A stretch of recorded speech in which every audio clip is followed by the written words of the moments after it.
श्री राम माता का दूध।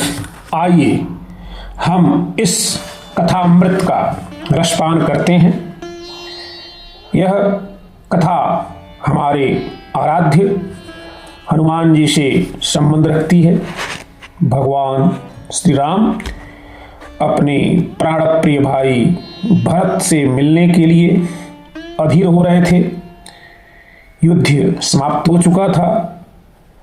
विभीषण जी रत्न आदि उपहारों से भरे हुए कुबेर की इच्छा अनुसार चलने वाला पुष्पक विमान भी लाकर प्रभु के सामने रख दिया था। उस समय की यह घटना है। सूर्य तुल्य तेजस्वी विमान सामने है। विभीषण जी, हनुमान जी, समस्त वानर सेना, भालू, सुग्रीव, युराजंगद आदि उस विमान पर चढ़ गए। फिर भगवान श्री राम की प्रेरणा से पुष्पक विमान आकाश मार्ग से तीव्र गति से उड़ चला। अब भगवान श्री राम अपनी प्राण प्रिया को त्रिकूट पर्वत पर बसी विशाल लंका, मेघनाद, कुंभकर्ण एवं रावण आदि के वध स्थल, सेतुबंध, शिव स्थापना आदि को दिखाते तथा अपनी लीला का वृत्तांत सुनाते जा रहे थे। वह अद्भुत विमान तब तक किष्किंधा के पास पहुंचने वाला ही था। श्री रघुनाथ जी ने उस विमान को जैसे ही किष्किंधा के करीब पहुंचा, वहां उतरने की आज्ञा दे दी। विमान के किष्किंधा में उतरते ही वानर राज सुग्रीव की आज्ञा से उनकी पत्नी तारा आदि सुंदरी स्त्रियां वैदेही के समीप पहुंच गईं। माता सीता की इच्छा अनुसार सुग्रीव की रानियां भी प्रभु के राज्याभिषेक का उत्सव देखने चली। उस समय पवन नंदन हमारे हनुमान जी हाथ जोड़े टकटकी लगाए प्रभु के मुखारविंद की ओर देखे जा रहे हैं, देखे जा रहे हैं, देखे जा रहे हैं और ऐसे देख रहे हैं जैसे कि कुछ कहना चाहते हो पर कह नहीं पा रहे हैं। यह दृश्य देखकर भक्त वत्सल प्रभु राम ने उनकी ओर देखते ही पूछा। तब हनुमान जी ने हाथ जोड़कर विनय पूर्वक निवेदन किया, प्रभु यहाँ आ गए हैं तो माता जी के दर्शन हुए बहुत दिन बीत चुके हैं। यदि आज्ञा हो तो माता जी के चरण कमलों को भी स्पर्श करके मैं आऊं। श्री रघुनाथ जी ने हर्षोल्लास पूर्वक हंसते हुए कहा, और हम लोग माता जी के दर्शन से वंचित रहेंगे क्या?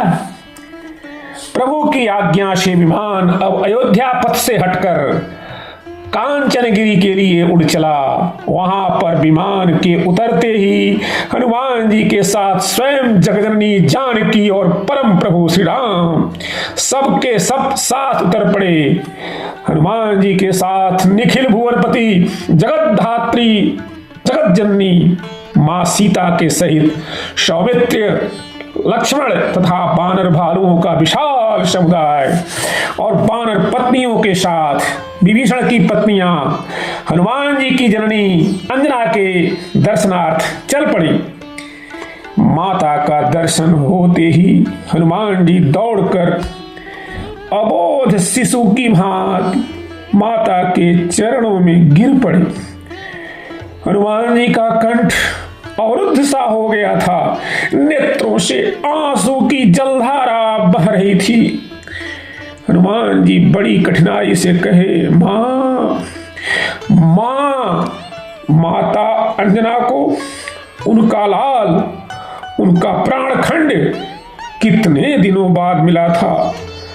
वे सजल नेत्रों से हनुमान जी के सिर पर अपना हाथ फेरने लगी। पुत्र को आशीर्वाद तो उनका रोम रोम दे रहा था। उसी समय श्री सीता और लक्ष्मण सहित प्रभु भी वहां पहुंच गए।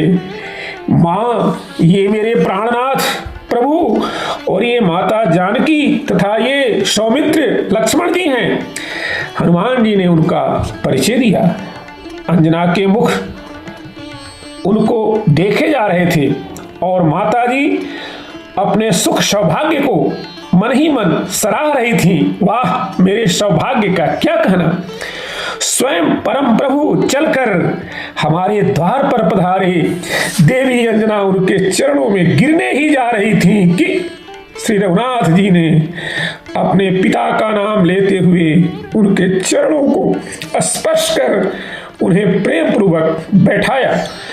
भगवती सीता और लक्ष्मण ने उन्हें सादर प्रणाम किया। इसके बाद सुग्रीव, राज अंगद, राक्षस राज विभीषण, असंख्य वानर भालु, सुग्रीव एवं विभीषण की पत्नियां सबने एक साथ पृथ्वी पर मस्तक रखकर हनुमान जी की माता अंजना को अत्यंत भक्ति पूर्वक सादर प्रणाम किया। माता अंजना अपने भाग्य पर गर्व कर रही थी। निखिल सृष्टि के स्वामी एवं उद्भव स्थित संहार कारिणी जगदम्बा को मेरे लाल हनुमान मेरे द्वार ले आया। उन्होंने मुझे सम्मान दिया। यह सौभाग्य देवताओं एवं तपस्वी महर्षियों को भी कहाँ प्राप्त होता है। उन्होंने बड़े ही प्यार से प्रभु को, उनके मुखारविंद को, उनके कर कमलों को एवं अरुण कमल तुल्य लाल लाल चरणों को सहलाया। माता जानकी को हृदय से लगाया और सबकी ओर देखती हुई माता अंजना ने कहा, मैं जननी हूं, मैं ही यथार्थ पुत्रवती हूं। मेरे पुत्र हनुमान ने भगवान के चरणों में अपना सर्वस्व समर्पित कर दिया है और उसी के कारण जगदाधार स्वामी ने स्वयं मेरे यहाँ पधार कर मुझे अपना दुर्दलथम। अब माता जी भावुक हो गई। माता जी के मुंह से वचन बड़े मुश्किल से निकल रहे थे। माता अंजना कहती हैं, मैं वास्तव में धन्य धन्य हो गई कि हमारे प्रभु यहाँ पधार कर अपने सबसे दुर्लभ दर्शन हमें दिया है, दुर्लभ दर्शन प्रदान करने की मुझ पर कृपा की है। उन्होंने भी, माता कहती हैं कि प्रभु ने भी मुझे मां कहा है। अब मैं केवल अपने हनुमान की ही नहीं, इस परम प्रभु श्री राम की और बेटी सीता की, लखनलाल की और असंख्य परम पराक्रमी तेजस्वी वानर भालुओं की भी माता हूं। फिर हनुमान जी से माता जी ने कहा, बेटा, कहते हैं पुत्र माता से कभी उर्ण नहीं हो पाता, किंतु मुझसे तू आज उर्ण हो गया। तूने अपना जीवन और जन्म तो सफल कर ही लिया। तेरे कारण मेरे भाग्य पर बड़े से बड़े सुर मुनि आदि को भी आज ईर्ष्या हो सकती है। हनुमान जी ने माता अंजना के चरण दबाते हुए कहा, मां, इन करुणामूर्ति माता सीता को दशानन रावण हर कर ले गया था। इन करुणानिधान की आज्ञा एवं इन्हीं की कृपा शक्ति से मैंने समुद्र पार जाकर लंका में माता जी का पता लगाया। फिर प्रभु ने समुद्र पर पुल बंधवाया और लंका में राक्षसों के साथ भयानक संग्राम किया। मेघनाद, कुंभकर्ण और रावण जैसे प्रख्यात दुर्जय वीरों का प्रभु ने वध किया और फिर विभीषण जी को लंका के राज्य पद पर आसीन कर माता जानकी के साथ अब अयोध्या पधार रहे हैं। हनुमान जी के इन वचनों को सुनते ही माता अंजना अत्यंत कुपित हो गई, क्रोध से भर गई। माता जी ने हनुमान जी को अपनी गोद से ढकेल दिया। माता जी के नेत्र लाल लाल हो गए। माता जी क्रोध पूर्वक कहती हैं, तूने व्यर्थ ही मेरी कोख से जन्म लिया, मैंने तुझे व्यर्थ ही अपना दूध पिलाया। परम प्रभु श्री रघुनाथ जी के साथ विदेहनंदिनी, सौमित्र, समस्त वानर बालो, विभीषण, वानर राज सुग्रीव एवं अन्य सभी वहां उपस्थित स्त्रियां स्वयं हनुमान जी भी चकित हो गए कि अभी अभी माता जी हमें किस प्रकार से कह रही थी, हमारी प्रशंसा कर रही थी, अब माता जी को क्या हो गया, ये सहसा क्रुद्ध क्यों हो गई। हनुमान जी हाथ जोड़ चुपचाप माता की ओर टकटकी लगाए देख रहे थे। अंजना देवी उन्हें डांटती हुई कह रही थी, तुझे और तेरे बल तथा पराक्रम को धिक्कार है। क्या तुझ में इतनी शक्ति नहीं थी कि तू लंका में प्रवेश करने पर त्रिकूट पर्वत को उखाड़कर समूची लंका डुबा देता तो दुष्ट रावण को उसके सैनिकों सहित नहीं मार सकता था? और यदि तू उन्हें मारने में समर्थ नहीं था तो उससे युद्ध करता हुआ स्वयं मर जाता, किंतु तेरे जीवित रहते, तुम्हारे जिंदा रहते हुए परम प्रभु को श्वेत बंधन एवं राक्षसों से युद्ध करने का कष्ट उठाना पड़ा। तूने मेरे दूध को लज्जित कर दिया, धिक्कार है तुझे। अब तू मुझे अपना मुंह मत दिखाना।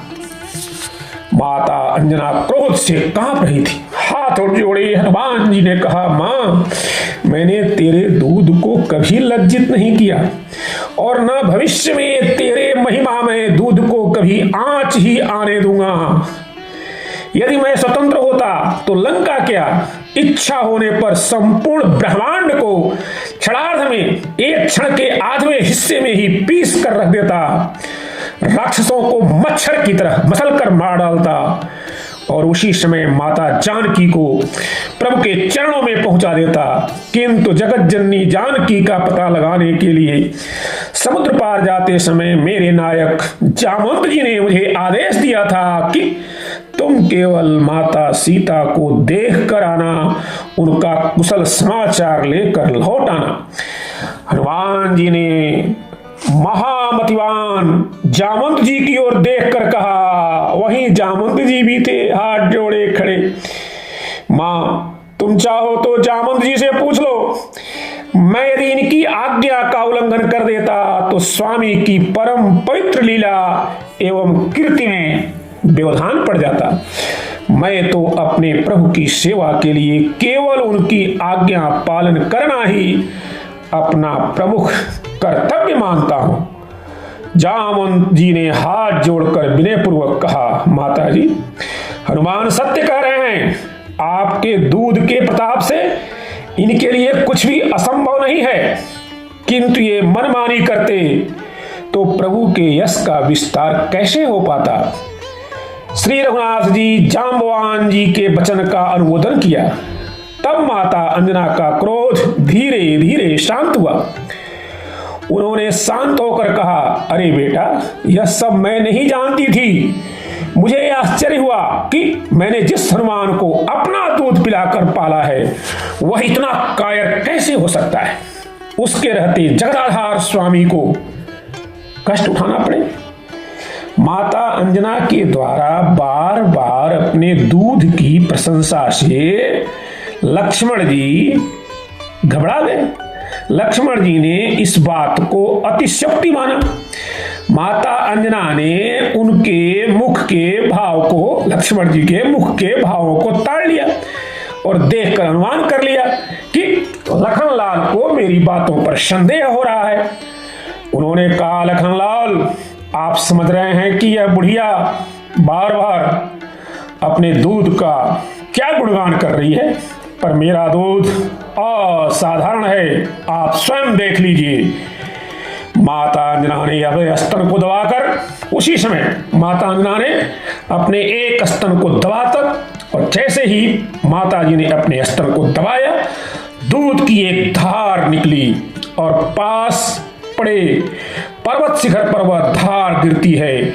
फिर जैसे कि एक वज्रपात होता है, भयानक शब्द के साथ वह पर्वत फटकर दो भागों में बढ़ जाता है और तुरंत वहां पर जोरों से आवाज आती है, माता अंजना की जय, माता की जय। समस्त वानर भालू आश्चर्यचकित हो गए और जोरों से गर्जना किए, जय मां अंजना। माता अंजना ने कहा, लखनलाल, मेरा यही दूध हनुमान ने पिया है, मेरा दूध कभी व्यर्थ नहीं जा सकता। प्रसन्न मन श्री रघुनाथ जी हाथ जोड़कर माता अंजना से चलने की आज्ञा मांगने लगे। तब उन्होंने कहा, प्रभु आपने दर्शन देकर मुझे तो सर्वस्व दे ही दिया, फिर भी मेरी एक प्रार्थना है कि आप मेरे हनुमान को अपना बनाकर इसे सदा अपने चरणों की छत्र छाया में रखना।